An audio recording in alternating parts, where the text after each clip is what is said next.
है वो है अल नीनो के बारे में,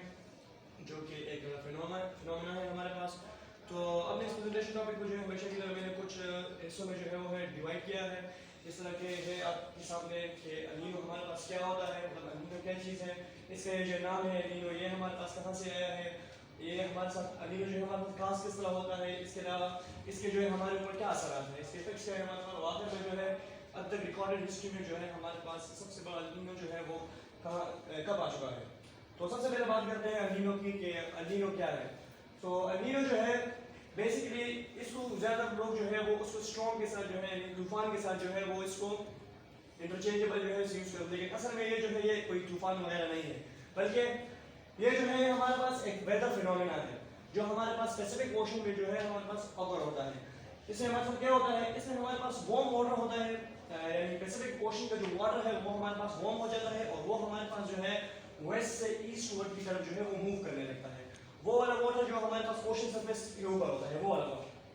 अब इसकी वजह से क्योंकि इसकी जो मूवमेंट होती है आमतौर पर ये ईस्ट टू वेस्ट होती है, लेकिन अल नीनो में ये हमारा साथ होता है कि इसके जो ये प्रोसेस होता है, इसके जो ये सिस्टम होता है ये हमारे पास रिवर्स हो जाता है, जिसकी वजह से जो वार्म वाटर होता है, जो पैसिफिक ओशन का जो पानी है वो वार्म होना शुरू हो जाता है, जिसकी वजह से वो वेस्ट से जो है ईस्ट की तरफ जो है मूव करने लगता है, जिसकी वजह से हमारे पास जो है कॉम्प्लेक्स वेदर पैटर्न जो है वो हमारे पास वजूद में आते हैं। अब क्योंकि जिस तरह हमने बात की कि वार्म वाटर जो है वो वेस्ट से ईस्ट की तरफ जो है ट्रैवल होता है इसमें, तो हमारे पास साउथ अमेरिका के जो फिशरमैन थे, जो पेरू के थे, तो उन्होंने जो है जब दिसंबर के महीने में यानी क्रिसमस के टाइम में जब उन्होंने गर्म पानी जो है वो मतलब उन्होंने फील किया कि वहाँ से नॉर्मली जो ठंडा पानी होता है वो साउथ अमेरिकन जो रीजन है, तो उन्होंने उस गर्म पानी को डिस्क्राइब करने के लिए एक टर्म यूज़ किया जिसको उन्होंने अल नीनो कहा, जिसका जो स्पेनिश वर्ड था और जिसका जो मतलब बनता है वो ब्लेसड चाइल्ड का। अब इससे वो लोग क्योंकि क्रिसमस ईसाई वगैरह लोग तो इन्होंने ईसा अलैहिस्सलाम किया, उनके साथ जो भी जो डेटिंग सिस्टम है उसके साथ इनको ऐड किया। बाद में से जो नाम है ब्लेसड चाइल्ड से अभी इसको अगर हम देखें तो कई जगह पर बॉय है, कई जगह पर और इस तरह से कुछ नाम जो है यूज होते हैं, लेकिन उस जब वो जो पहला वर्ड ऑरिजिनेट हुआ था वो जो है वो अल नीनो जो था उसका पहला मतलब यही था कि ब्लेसड चाइल्ड। अब अल नीनो जो है हमारे पास कहाँ से शुरू होता है, तो इसके काज के लिए मैंने कुछ डायग्राम डाले हैं इसको समझाने के लिए। तो नॉर्मली हमारे साथ क्या होता है, ये हमारे पास जो है ट्रेड विंड्स है हमारे पास, जो कि हमारे पास ईस्ट से जो है वेस्ट की तरफ जो है मूव कर रहे हैं। और अगर आप देखें यहाँ पर तो ये हमारे पास क्या है, ओशन करंट्स है जो कि हमारे पास यहाँ से एंटार्क्टिका से जो है फ्लो होते हैं। ये जो है स्ट्रॉन्ग वेव करंट, ये हमारे पास कोल्ड करंट है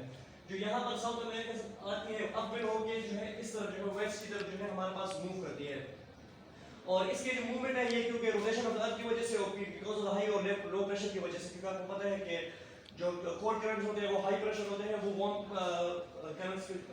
वो लो प्रेशर एरिया की तरफ जो है मूव करते हैं। अब ये नॉर्मल एयर में आप देखें तो नॉर्मल एयर में जो वेदर फिनोमेना होता है और जो करंट की सिचुएशन है तो इस तरह होती है। ये हमारे पास इंडोनेशिया है, ये ऑस्ट्रेलिया है और साइड हमारे पास नॉर्थ और साउथ अमेरिका है। तो नॉर्मली जो आप देखेंगे नॉर्मल एयर यहाँ पर लिखा हुआ है, तो यहाँ पर वेदर पैटर्न हमारे पास जो है वो किस तरह से होते हैं। वार्म वाटर जो है वो हमारे पास ईस्ट से जो है वेस्ट की तरफ मूव करता है, जिसकी वजह से हमारे पास जितने भी वेदर का फिनोमेना है, बारिशें वगैरह वो हमारे पास इस एरिया में होती है। और इससे पहले जो हमने बात की कोल्ड करंट के बारे में, तो यहाँ पर जो हमारे पास कोल्ड करंट होता है इसकी वजह से वो पानी जो है वो वार्म वाटर को जो है वो वेस्ट की तरफ जो है वो मूव करता है। और ये जो लाइन होता है जो गर्म पानी और ठंडे पानी को जो जहाँ पर मिलता है उसे हम थर्मोप्लाइन कहते हैं। अब जब हमारे पास अल नीनो वगैरह होता है तो जिस तरह मैंने पहले बात की कि ये जो सिस्टम होता है ये हमारे पास रिवर्स हो जाता है। ये यहाँ पर जो हमारे पास यहाँ पर जो हमारे पास वार्म करंट्स होते हैं जो उस इस तरह मूव कर रहे होते हैं, वो जो है क्योंकि ये जो पेरिवियन हमारे पास करंट होता है ये हमारे पास वीक हो जाता है, और यहाँ पर जो ट्रेड विंड्स है वो भी हमारे पास जो है वीक हो जाती है, जिसकी वजह से हमारे पास क्या होता है, ये जो करंट्स होते हैं जो वेस्ट की तरफ मूव कर रहे होते हैं ये अब हमारे पास जो है ईस्ट की तरफ मूव करना शुरू करते हैं, जिसकी वजह से इस एरिया में जो पानी है जो हमारे पास स्ट्रॉन्ग कोल्ड पेरिवियन करंट थी वो हमारे पास वीक होना शुरू होती है, जिसकी वजह से ये जो एरिया है यहाँ पर जो है हमारे पास जो पानी होता है वो जो नॉर्मली ठंडा होता है वो हमारे पास गर्म हो जाता है। अब साइंटिस्ट जो है इसका पता कैसे लगाते हैं कि ये अल नीनो एयर है या अल नीनो एयर नहीं है, तो जो हमारे पास इक्वेटोरियल पैसिफिक ओशन का जो इक्वेटोरियल पैसिफिक ओशन है इसका टेम्परेचर जो साइंटिस्ट देखते हैं कि अगर 3 महीने अगर जो इसकी एवरेज वो होती है टेम्परेचर होती है वो अगर 3 महीने तक जो है अपने एवरेज से ज़्यादा रहे और जो बारिशों का जो पैटर्न है वो चेंज हो जाए तो साइंसदान जो है उस ईयर को अल नीनो ईयर जो है वो करार देते हैं। अब जो है साइंसदानों का यह ख्याल है कि हर 2 से 7 सालों के दरमियान में जो है ये डिफरेंस ऑफ ओपिनियन इसके बारे में, कोई कहता है कि 8 साल या कोई कहता है हर 1 साल में भी आ सकता है, लेकिन डिफरेंट सोर्सेज के मुताबिक डिफरेंट हो सकता है ये। तो उनका ख्याल ये है कि 2 से 7 साल के दरमियान जो है अल नीनो जो एयर होते हैं वो हमारे पास अकर होता है।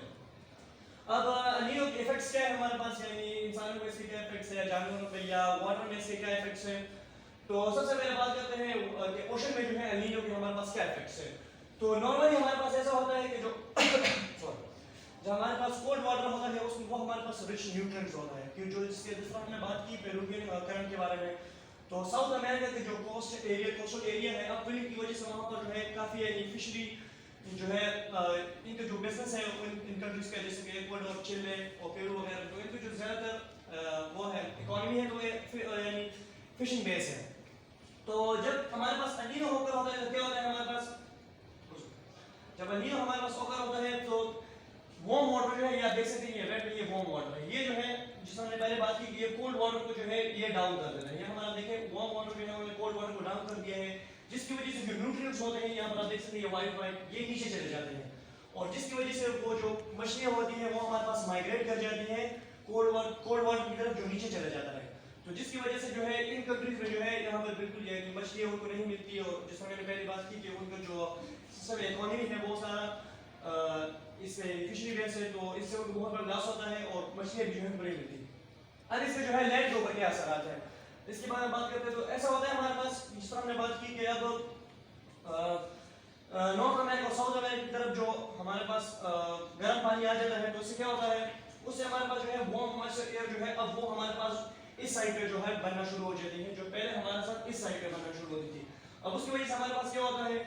उसकी वजह से हमारे पास जो है स्टॉर्म्स आते हैं, यानी बारिशें होती है, तूफान आते हैं, बहुत सारे तूफान की आपको पता है कि फ्लड्स आते हैं, और जिसकी वजह से जो है हमारे पास बहुत सारा डैमेज होता है, लाइफ का डैमेज, प्रॉपर्टी का डैमेज, और सब कुछ जो है सारा निज़ाम जो है वो खराब हो जाता है। और इसके अलावा जो सबसे अहम बात है कुछ ऐसी बीमारियां हमारे पास जैसे कि मलेरिया हो गया या और इस तरह की बीमारियां जो हमारे पास गर्म एरिया में होती है, गर्म इलाकों में होती है, तो वो हमारे पास जो है इलाकों में पाई जाती है। अब इसकी जो ऑपोजिट साइड है यानी जो हमारे पास ऑस्ट्रेलिया, इंडोनेशिया और साउथ ईस्ट एशिया की कंट्री है, यहाँ पर क्या होता है, यहाँ पर उसका बिल्कुल ऑपोजिट होता है। यहाँ पर जो है हमारे पास ड्राउट्स आते हैं बिकॉज ऑफ टेम्परेचर की वजह से, और इसके अलावा वाइल्ड फायर जो है हमारे पास लगते हैं, तो ये बिल्कुल उसके बरक्स जो है इस साइड पे होता है। अच्छा, रिकॉर्ड हिस्ट्री में इससे कहीं से इसमें कोई तकरीबन रिकॉर्ड हिस्ट्री में कोई 26 रिकॉर्ड जो है साइंटिस्ट ने जो है वो इकट्ठे किए हैं। 26 में से जो है 2 सबसे बड़े थे, एक 1982 से 1983 तक था मेरे ख्याल से, लेकिन उन्होंने कहा है कि सबसे हाईएस्ट जो था वो 1997 से 1998 के बीच में जो अल नीनो जो एयर था वो सबसे ज़्यादा यानी डेंजरस था, और इनके मुताबिक जो है तकरीबन उसमें कोई 2100 के करीब लोग मरे थे और तकरीबन कोई 33 बिलियन जो है डैमेज का नुकसान हुआ था। अब क्योंकि हमारे पास नई टेक्नोलॉजी आ गई है और साइंटिस्ट जो है दिन ब दिन पे काम कर रहे हैं, तो हम अल नीनो को तो रोक नहीं सकते, लेकिन साइंटिस्ट जो है अब वो बेटर इस बात के लिए प्रिपेयर हैं कि वो पता लगा सके आया कि अल नीनो कब और कहाँ पर होगा, और वो उसके लिए अच्छे इक़दाम ले सकते हैं। So thank you, that's all my presentation. कोई क्वेश्चन है आप लोगों को तो आप बिल्कुल पूछ सकते हैं। Thank you.